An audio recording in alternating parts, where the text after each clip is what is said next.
Okay, here's the final work together problem for chapter 6. This is 6-4. And once we have completed our worksheet and figured out what numbers we need for the income statement and what numbers we need for the balance sheet, we've calculated the net income or net loss. There's only one thing left to do, and that is we have to journalize adjusting entries. Okay, so if you remember, we adjusted the insurance and supplies accounts. So we have to, because we made changes to those accounts, we have to throw those entries into the general journal. And then, of course, whatever we journalize into the general journal, we have to then post to the corresponding accounts in the general ledger. Okay, so this is very easy. This is the completed worksheet, which we completed over 6-1, 6-2, and 6-3.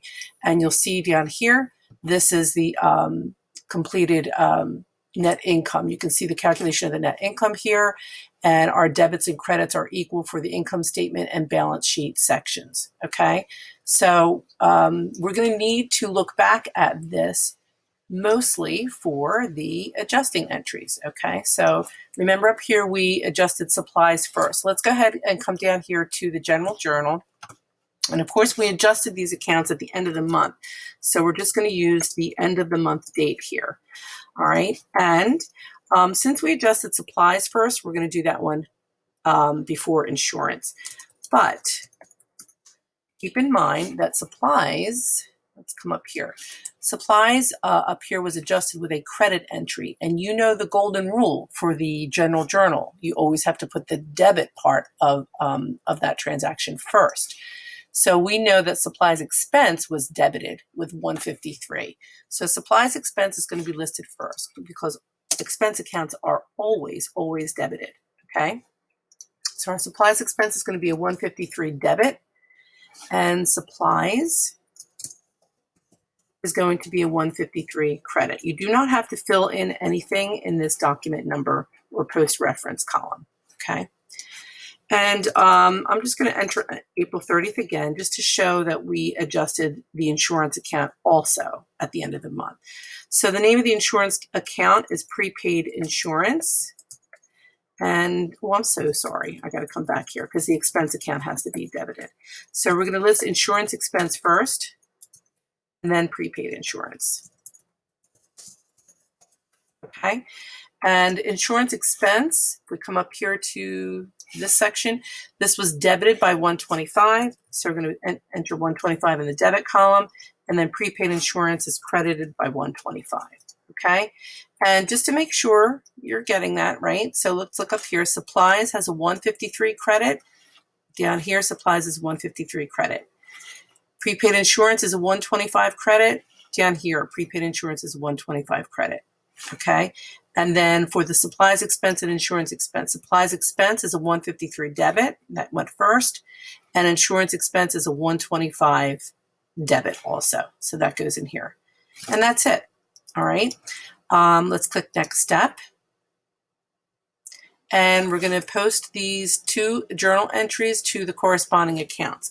Now, this is the entire general ledger. We don't need to open up all of these accounts. The only ones we're going to adjust are the 4 accounts that we just entered into the general journal. Okay.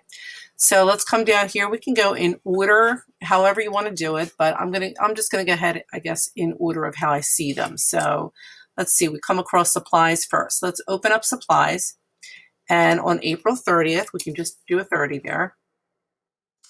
Let's see, general journal. So G8, on general journal page 8. So you're going to put G8 here. We entered a credit of 153. Credit of 153, leaving a final balance of $75. Okay. Right? I just want to make sure. I want to rely on my memory. Okay. So, and that's that. All right. This is account number 140. So you want to come up to the post reference column in supplies and put in 140. Okay. And then let's open up prepaid insurance because that's the next one. Again, on April 30th, we're getting from page 8, so G8 from the general journal. Okay, for insurance, we had prepaid insurance. We had a credit of $125, leaving a final balance of $250 in this account. Okay, and the account number is 150. So we're going to come up here to the post reference column and put that account number in there. All right, and that's that. Let's keep going down here, and let's see what we get to next. Insurance expense. So insurance expense. This is a new account, so this will be the first entry. So you have to put the date here and the month and the day. And we're getting this information from G8. And insurance expense is a debit of $125, and we have a final balance in this account of $125. Okay, the account number is 530, so you're going to come up here and enter that. Shows that it's been posted. Okay, and then we're going to go ahead and post to the supplies expense account. That's the last one. Okay, let me scroll down here a little bit so you can see. All right, so on April 30th, from General Journal, page 8, we entered a debit in supplies expense of $153. So $153 debit, bring that over to the balance column, and you're finished. The account number 550 goes back up here in the General Journal. And that's it. You're finished. That's all 6-4 is. All right. Now you're ready to do the mastery problem, since you guys are experts now. See you soon.